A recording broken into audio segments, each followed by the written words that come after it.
So today I have a pleasure of speaking with Sophie Rey. Hello, Sophie. Hello, hi Anetta. Hello.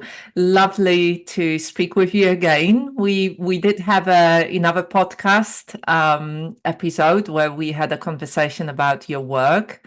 But today I wanted to find out from you about the training that you completed called Trauma Informed Somatic Teacher and Coach for Women.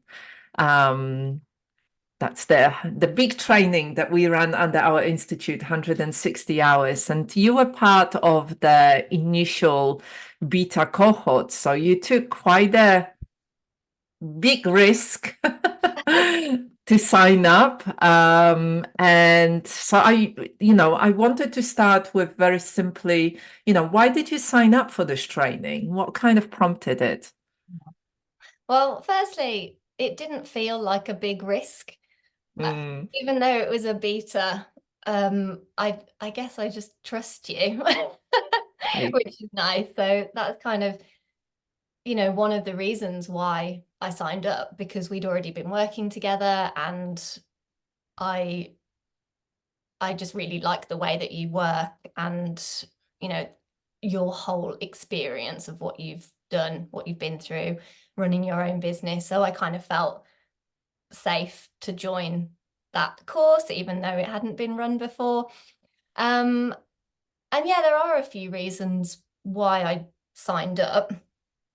And the initially I wanted to do the 80-hour trauma informed yoga teacher training Mhm. because I wanted to add on that trauma informed, trauma sensitive um, work because I know how important it is. And and then you were like, oh, I've got this new course. I Mm. think because we'd already been working together with my business coaching, and I'd started using somatic practices to support myself and running my own business. I was recovering from a little bit of burnout and stress from the pandemic as well, and it just made such a huge impact on me and the way that I ran my business, the way that I changed how I was taking care of myself and how I was showing up for myself, and then how I was showing up for others and my clients. Um, so I wanted to make sure that I was trauma informed, and I wanted to learn about the use of language and the different types of trauma and how this might impact our clients. So it's really important for me that I have those skills and that knowledge Yeah. because we don't know what's going on with people. The pandemic had such a huge impact on people's nervous systems, and that's just one example. There's so much happening in the world and in people's lives, and Mm. it's just when you work in this field of work, you have to know how to support someone and how to, you know what impact they might have, Yeah, I really hear that. It's really interesting. I just been in Poland and I've just been visiting and everything, things haven't stopped. I mean, we just celebrated. There was an anniversary of the pandemic. We coming to an anniversary here in UK of going into the lockdown at the beginning of April.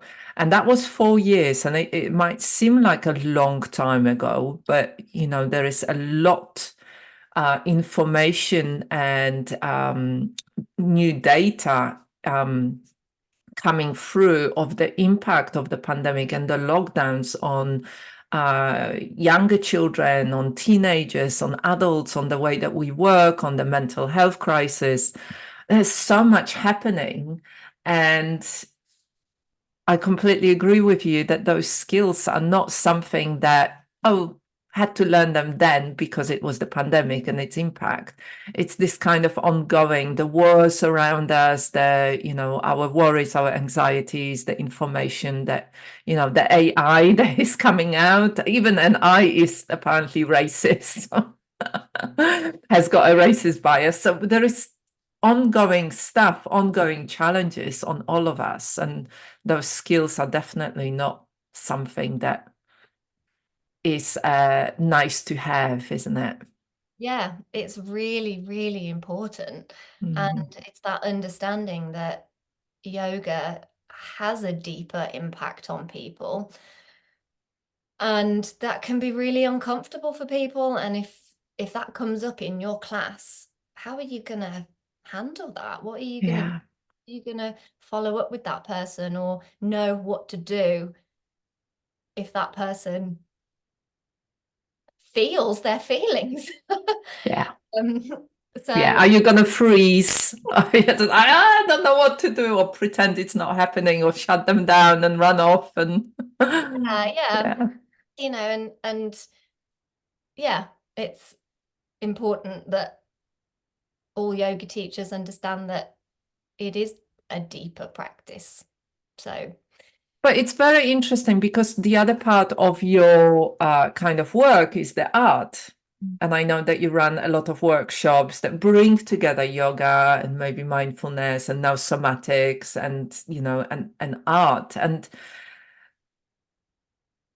art can bring up lots of emotions for oh, people and a lot of different parts, like the imposter and, perfectionist. And there can be a lot of real charged and often uncomfortable emotions when it comes down to art and what we believe ourselves be able to do. I wonder whether that whether you use those skills in those situations as well. oh yeah, definitely.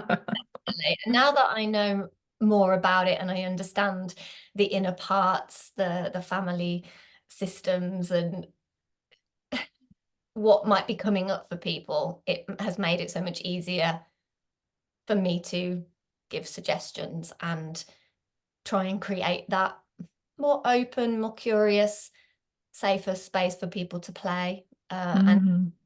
that's always what I've wanted my art workshops to be about, that playfulness and that creative inner child, exploring that.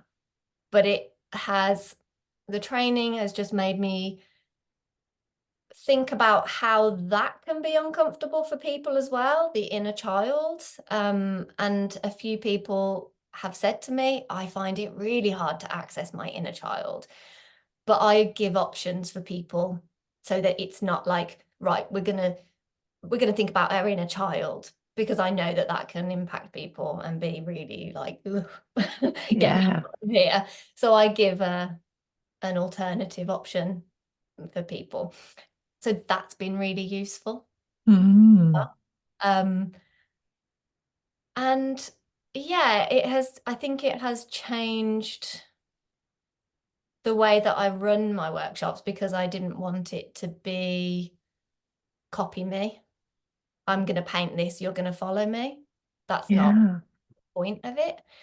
The point of it is the process and the playfulness and the how can you access that part of you, that innate creativity within you that's buried underneath all of that. I can't, or I was told I was rubbish, or I'm whatever. not good enough. Not I'm good just, enough. Yeah. yeah. Yeah. And I have that as well. So it's helped me understand where I'm coming from and why I think those things. But luckily for me, I kept making art. Even when even when my inner critic is like, that's not very good. Mm. Yeah. But I know you've got to there's a hump. You've got to get over the hump. Yeah. And so you're already mentioning now how, how the training impacted and changed how you work. What else? What other changes that you noticed? More more collaboration, more working from where the client is. So Mhm. as a yoga teacher, I think I've always, I create sequences and plans, and I have themes to kind of, have a container for the practices.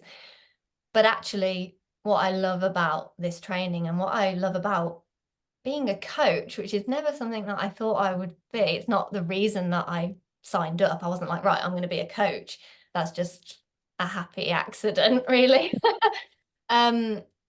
Is that I lead with the client tells me what they need and what they want. And if they don't know, we explore things.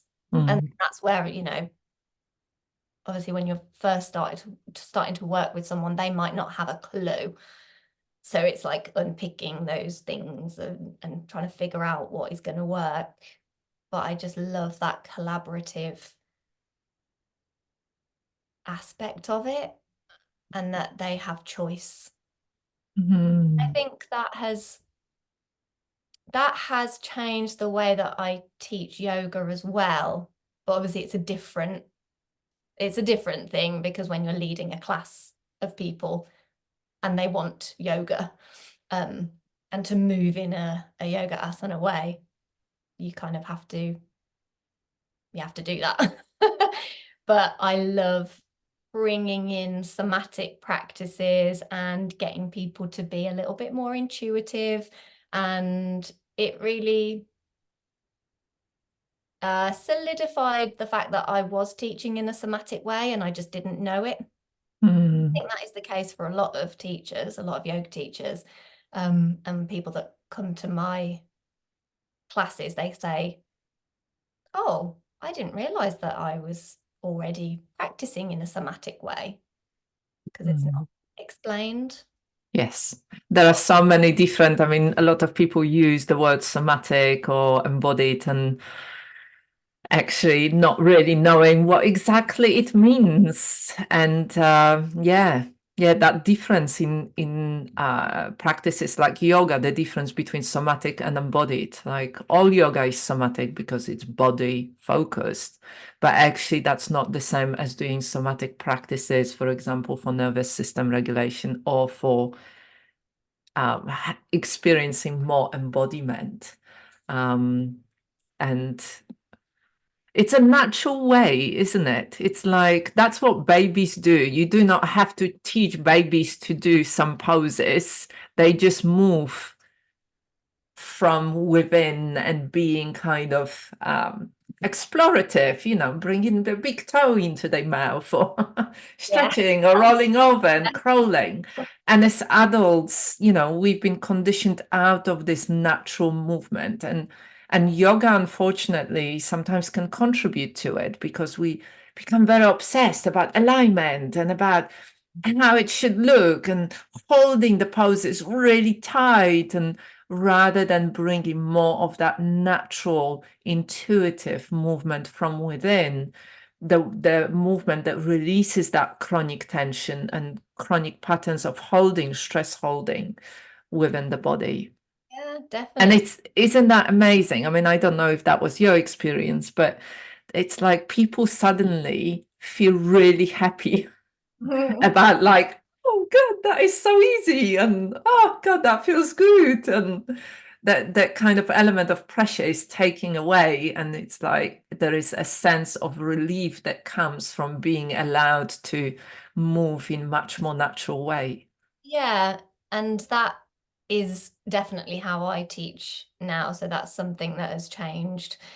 I was quite not rigid with alignment, because I had a great anatomy teacher, and we were always taught to ask why and to explore, well, how does this fit with this person's body?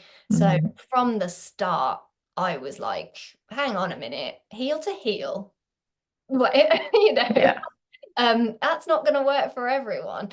So I've kind of relaxed, but then there's so much conversation around alignment, alignment, alignment. And it is important, and it has its important places. Mm. Um, but I've kind of relaxed a little bit with that now. And I will say, I will give a suggestion and I will say, you might want to try this. That it doesn't work for everyone, but as a rough guide, this might help you. Yeah. So that's, yeah, it has been nice to relax a little bit more about that and for it to be a little bit more natural and to realize that our bodies should be able to move in these fluid ways. And yes, a lot of people have become disconnected from that way of moving. And Mm. it's about safely getting somebody to explore that. And if you need to keep them safe through alignment initially, that's where you start. And then you say, okay, let's try and move in a different way and not be Mm. so rigid here. Mm. And that, Yes, yes. yeah. A lot of wisdom there. So I'd love to hear a little bit about your experience of the training, and especially in the context of, because obviously as a trained yoga teacher, movement teacher, you already, that was the familiar bit. But I want to ask about your experience around the coaching side. And I know that from the conversations from within your group, there was a lot of stuff about resistance to people calling themselves a coach or even embracing that sense of identity or a role as I'm a coach, I'm somebody who coaches. And it can be really, really challenging. So I'd love to hear what your experience of that was. Yeah, that was a huge thing, wasn't it? I I personally never felt that way about Mhm. the word coach. Not that I can remember, did I? It didn't come up for me in the same way. Um, because What came up for you? Was it the leader that was more of the a kind of leader was hard for me, being a leader. Yeah, that I've never seen myself as a leader. I think a coach, it's more open, really. Like leader is like somebody that stands at the front and marches on and guides everyone. That's just my like follow the leader. And I know that that's not the case. So yeah, I think coach for me is I'm comfortable with that word, and I kind of embraced that from the start, really, of like, oh yeah, I like that because it is um I've lost that train of thought now. I've lost that train of thought. That's Sorry. okay. That's okay. So take a moment and just check in. I mean, what was your experience of the training in that context of learning that kind of coaching skills? Because we covered the Soma Psyche Soul coaching model, and that has got those 3 steps, the embrace, embody, and empower, and which is a very holistic way of Yes. working, especially working with women. Like we covered a lot of stuff around women trauma and women's physiology and women's life seasons. So very much within the context of women's roles within our society and the history of it as well. I mean, we talk quite a lot about history, that how the women's roles have changed over the years. And so was there anything that kind of stood out for you? Yeah, the whole course is incredibly juicy. You get a lot in there. I think, yeah, working in that systems thinking, I loved the Soma Psyche and Soul. I love coming back to that because it's, when you think of somatics, you do think of that first soma and just the body, the nervous system, but actually your mindset is so powerful and so important. and then what you're doing to nourish your soul. And then from there, your life, your family, the connections that you have with your community, that has been really beneficial, just remembering that it's not just a physical thing. There's so much more to it.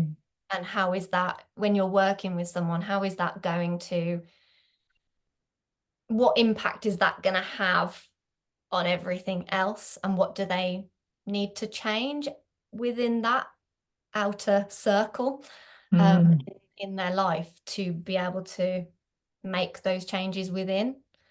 That has been very, very useful. And there's a lot that I still need to go back over as well, but things will keep coming up and I will dip in, and it's like just taking little bites. Yeah. Because you learn it all and you go, whoa, Yeah.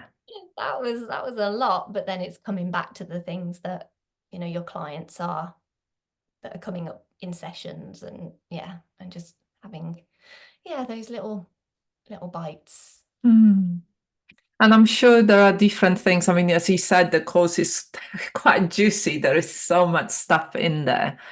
And there are certain things I know that each one of us is drawn to slightly different things. Like I know some of you from your cohort were drawn to archetypes, and others weren't so sure about archetypes. And working with with the light and the shadow sides of archetypes. Some of you really liked stuff around the relationships and the power dynamics, and some of you like the seasons models and women's of life seasons models. Some really resonated with embodied feminine leadership. Others struggled a little bit with that. And I think that's the beauty of a course like that it's, there are so many different things, and some land really easily, some we resonate with, and some we leave it for a little bit later to come back to. Yeah.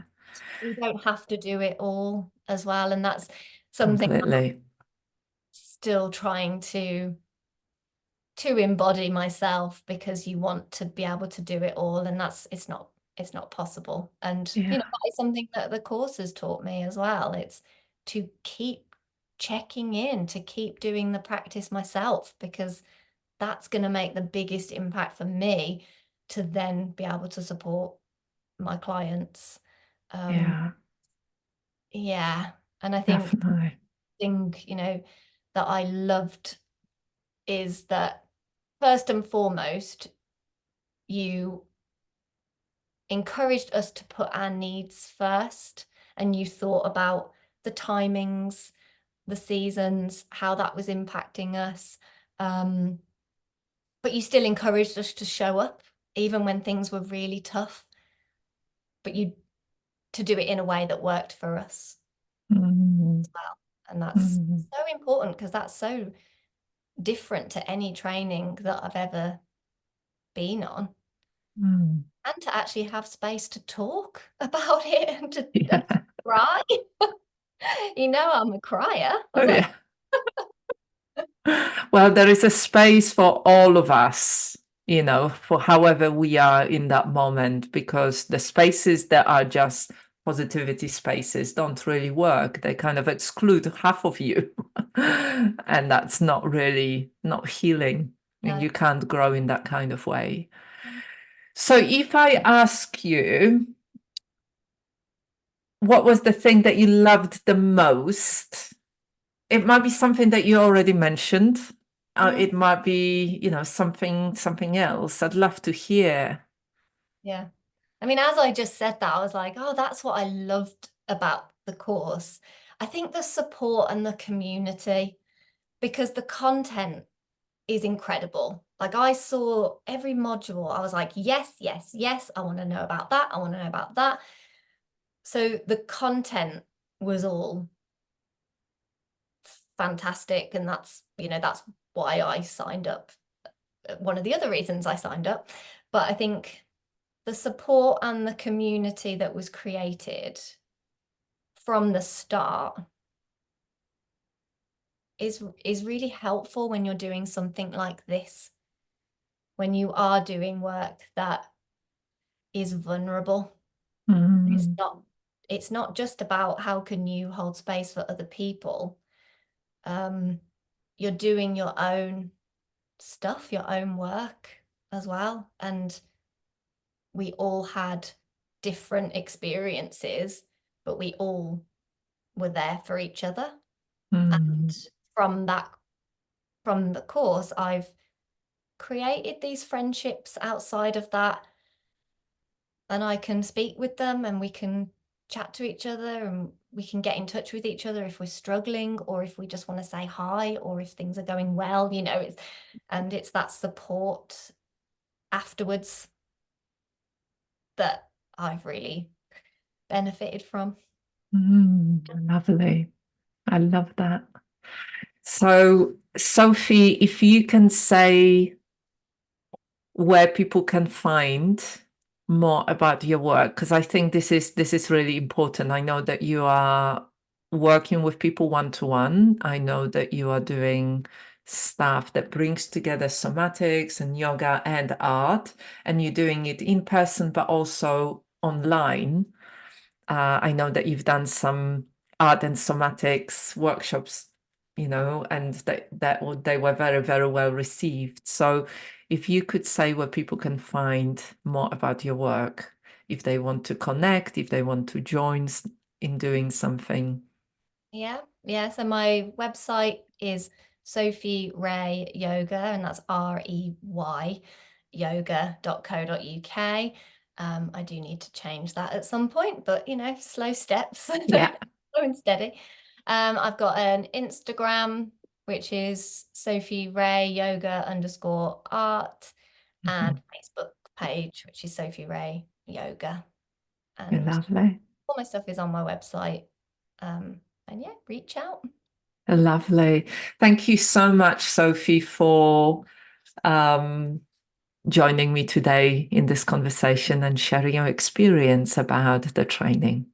Thank you for having me. Thank you.